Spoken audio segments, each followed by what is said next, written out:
My brothers and sisters in Christ, today the Church celebrates the feast of the conversion of St. Paul, a day that is deserving of its own separate occasion. We have in June the feast of Peter and Paul, but his conversion experience itself, as recorded in the Acts of the Apostles, it has been deemed by the Church always as worthy of its own day of celebration. Why?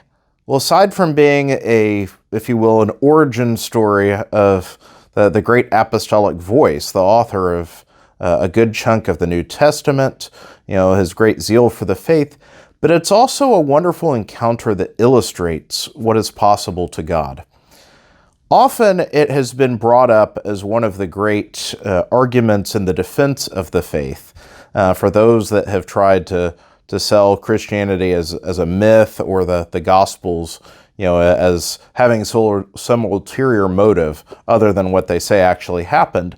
And some have said that if say the apostles, say Jesus died, his cause, he was a revolutionary, he was killed, say he didn't really rise from the dead.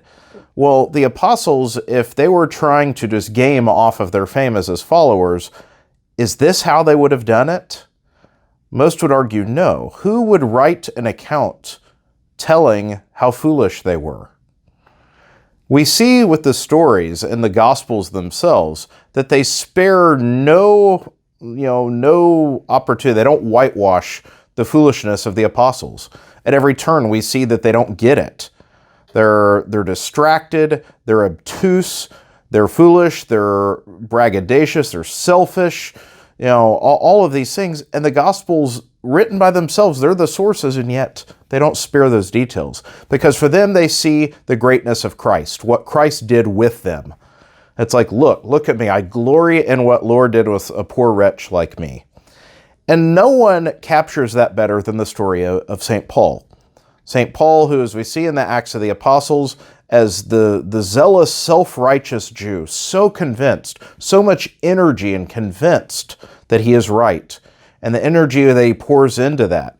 We hear from the beginning of the stoning of St. Stephen, of Paul's early role in that as he goes around dragging Christians off in chains, his zeal for the position that he is right, and yet this encounter of the Lord that changes everything.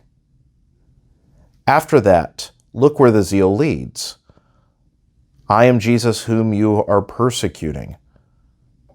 Paul hears these words and is convinced to be baptized, and then goes forth. His whole life is changed.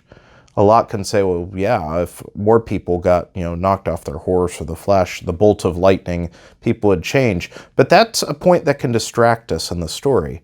The bigger thing is what happened next. That zeal was then transformed as zeal for God.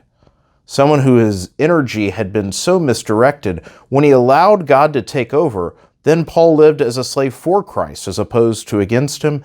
And single-handedly, in many cases, with the help of God, look where he spread the faith to.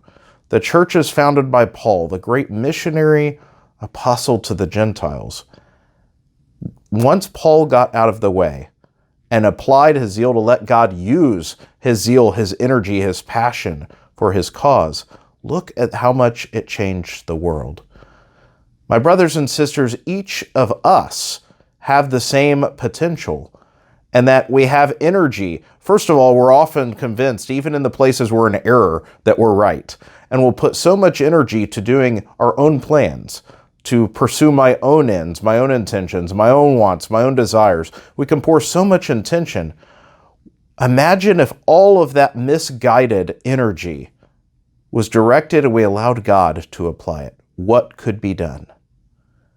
There is a Paul in each and every one of us. Why? Not because we're great, but because God is great. He calls each one of us and asks us to go forth and do his work. And when we get out of the way, oh my gosh, what God is capable of doing if we just offer ourselves, our gifts, our energy to him.